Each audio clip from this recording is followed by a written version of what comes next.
Hello, I'm Richard Vobes, a bold explorer, out on another exploration, and I'm once again with Dumpman. Hello, Dumpman. It's nice to be back. Been a long time. It is nice to be back. There's our social handshake distancing, all that. and all that nonsense. We are in Brighton. We are. And now, the viewers will know, regular viewers will know, that we go to places where trains used to run. Yeah. So I'm thinking, we're on the beach in Brighton. Trains don't run on the beach, do they? Well, apart from the Volks, of course. Ah, yes, the Volks Railway. The Volks Railway still runs, and what we're looking at today is another Volks Railway, which is long gone. Yes. But infinitely more interesting, I think. Yes. Quite exciting. The Daddy Longlegs. Yes, the Daddy Longlegs. So, which started right here, where we're standing. This was the western starting point, and it ran 2 3/4 miles along the coast to Rottingdean, right through the middle of the marina. And through the sea. Yeah, through the sea. Not just on the prom, Yeah. but actually through the waves. It's on 7-metre legs, 23-foot stilts. So at low tide it looked like a Daddy Longlegs. The vehicle was actually called Pioneer. And at high tide it looked like a boat because the water rose up to the base of the craft. Wow. And it was actually built in very much a maritime style, with a lifeboat and a captain's bell. It had to actually have a sea captain driving it because of the regulations involved. Well, I didn't know that. So it's as much boat as train. Yeah. Well, we're going to find out more about that, and we're hoping that the tide will come out so that we can trace where the rails used to run. Yeah. We can still see that. So I gather that little, what looks like a hut, sunk into the It's like a beach hut. into the rock face there, or the cement now. Yeah. Was Volks' office. That's it. Yeah. Yeah. It's still used by the Volks Railway today. Is it? That's their head office. So this is Banjo Groin, shaped like a banjo if you saw it from above, and you would disembark here and go eastwards. That's right. Yeah. This was the western terminus. There was an intermediate terminus at Rottingdean. We might be lucky to see the remains on the ground of that. But 2 3/4 miles to the east, that's where we're heading.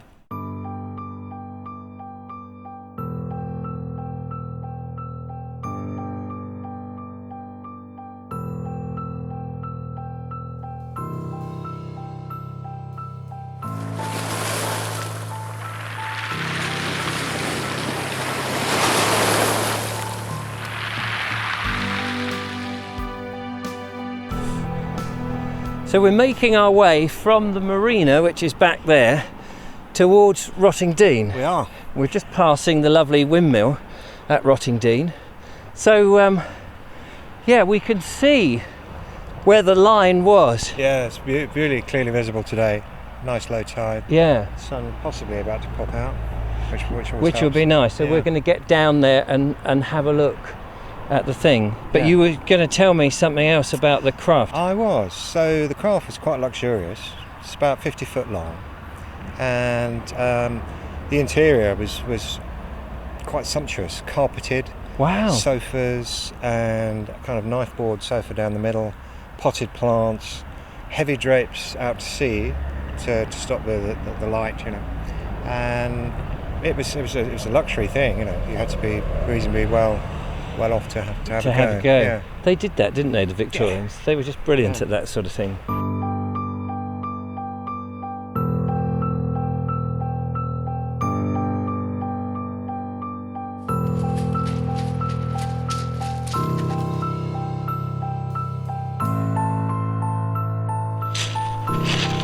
Well, here we are in Rottingdean. Yes, welcome to Rottingdean. That's very nice. God, so we've come all the way from Brighton. Yeah. And this is the end point. This is the eastern end, yeah. The eastern end. So we've done 2 3/4 miles from where we started back at Banjo Groin. Do you know how long it would take? Yeah, it's about 35 minutes. Oh wow! One way, or on a good tide. On a good tide, yeah. With the high tides, it was desperately slow. Yeah. Average speed about 6 miles an hour. Really? But it's a bit slower. I think 8 miles an hour on a good day.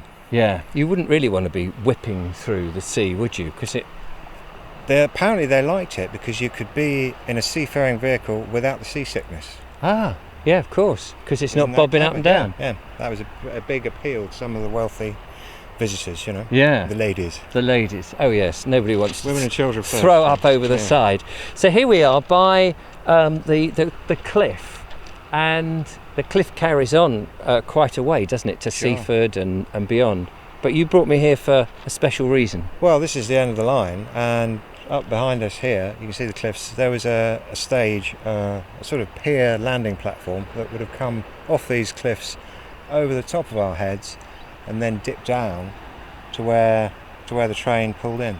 So this is the end of the line, really. Yeah, That's why we're here. Is this a metal construction, presumably? Yeah, steel tube. You said it was flimsy as we were walking down. You said it's a bit of a flimsy thing. I've seen pictures, right. Which I'll try and send you a picture. It did look very flimsy. Did it? But it was. I think it was here until after the closure of the line. And the generator, was there a generator here? Or? Yeah. So it was a steam generated turbine which produced the electricity, 500 volts for those of you that like the detail. Yeah. 500 volts supplied through the positive cable, because it was like a overhead cable. So that the feed came from the cable and then went back down through the rails, through the sea, really. So that was the loop of electricity. It is quite strange, isn't it? It's genius. You would 1896. Think, 1896. The Victorians seem to have no fear. Electricity and water. Yeah. Not the best of mates. It seemed to work very well. So you're going to take me down to the beach now, so that we can almost look back and pretty much still see where the line was. And what we really want to do is get down to see where the rails were bolted in, because it's quite exciting. Down at beach level, it's good stuff. Fantastic. Lead on. All right, let's do it.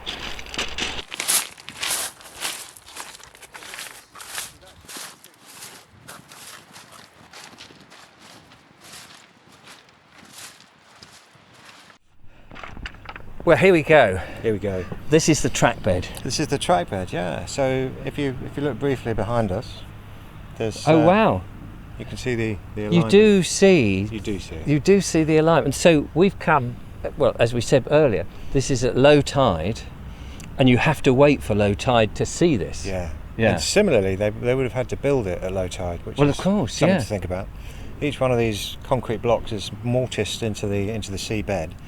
Each one 5 foot by 3 foot, and there are twin rails either side. So if you think of a normal railway, you just have a set of rails. Yeah. But with this, you've got 2 rails and then a gap and 2 rails. Why that many rails? Just for the size, the weight of the thing, and the stability. Yeah. So what we're standing on would have had 2 rails on it, and then 18 foot gauge, and then another 2 rails the other side. Wow. So if you think of a normal railway, it's about 4.5 foot, and this is 18 foot. Huge, absolutely huge. Yes. And the thing would have been towering along over the top of you. The Victorians never did small, did they? No. It was all big to impress. Yeah. And what an amazing sight it would have been for everybody coming down to the beach. Yeah, fantastic. Yeah. And what's quite fun, if you come looking, which you should do, the concrete blocks still have the timber inserts into which they screwed the track. Quite how the timber's survived over 120 years. 120 odd years, yeah. And it's still there, still in place. Remarkable. It is remarkable. Yeah. So this is pretty much the end of the line where we are. That's right. There's a groin, or a new groin of granite boulders or whatever, which pretty much marks the end of the line. But you're quite right, you can see this wonderful alignment that goes back all that way. Do you know how long it took them to build? Between 2 and 3 years, I think. Yeah, I can imagine. Waiting for the tide. Waiting for the tide. So two windows, however long it is for the tide, in a day. Yeah. Do you think they worked at night? I've no idea. No. I've read quite a bit about it, but I don't know. No. Working by candlelight. Can in you the imagine? sea. Yeah, in the sea. Gosh, in all weathers. Presumably to get it done. It's such a massive project. It's a huge undertaking.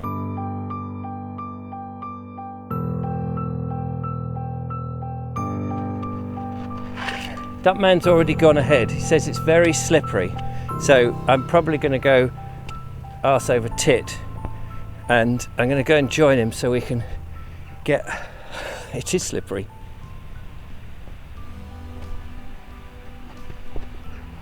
Across the slime. So it's amazing that the telegraph poles, again, which I imagine must have been oak or something, are still here, elements of them. Presumably they chopped them down to stop them from sticking out of the sea. You just leapt ahead, didn't you? You've got some special... Well, I'm not holding all the toys, am I? No, that's true. All right. Yes. Made it. And what we're going to look at is one of the telegraph poles, one of the remaining telegraph poles. There are a few, if you can be bothered to walk the whole length, but... And you have actually walked that length, haven't you? Yeah, I'm never going to do that again. I mean, this, what you've just done is a representative. Wet feet falling over. So it's just incredible that it's still there. A lump of timber surviving that long, that's why we're featuring it and starring it, and it's right there. That would have made good television. Wow. Well, this hasn't been an easy bit because it's quite slippery here. Look, it looks like there's somebody's footprint down there. It does, yes. So listen, before we finish off, what happened to the railway? Well, it ran until summer 1900 and then it was suspended, and the Brighton Corporation wanted to build groins further back towards what is now the marina. Yeah. And the groins went so far out that Volks couldn't take his railway around it because the water was too deep. So basically the Brighton Corporation put him out of business. Yeah. Oh, what a shame. That. So.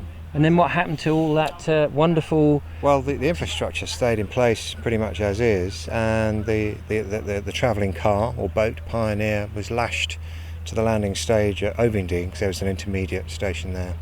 And that just sat there rotting, really. And then by, I think, 1910, somebody scrapped it and the line was pulled up for scrap. Gosh. So after 1910, everything's that was gone. it. They should have put it down here because it could have been rotting at Rottingdean. Oh, ha ha!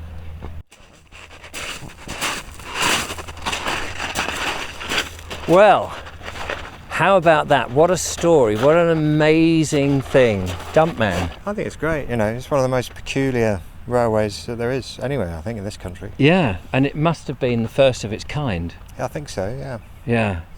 Those wily Victorians and, somebody with a name like Volks. Yes, he's going to come up with something exciting, isn't he? Going to come up with something. Well, I hope you've enjoyed this. I certainly have, and it's been great to have Dumpman back on. Always a pleasure. So we look forward to the next surprise that you have for us at some point. But there we are. Do leave your comments. We'd love to know what you think. If you can add anything to the story, if you've got any more memorabilia, check out Dumpman's films. I'll put the link in the description. Lots of interesting bits and bobs up and down the region. All in the south, really. All in the south. Disused railways and all that kind of stuff. I'll leave a link because you'll find it absolutely fascinating. And no doubt you'll be out and about now that this terrible COVID thing's gone. Well, not quite gone, but we've got the access. And be making more. Yeah. Early next year I'll be out. Early next year. I'll hopefully pop in for a visit on your show. Is that allowed? Oh yes, of course. Yeah, turn up on the show.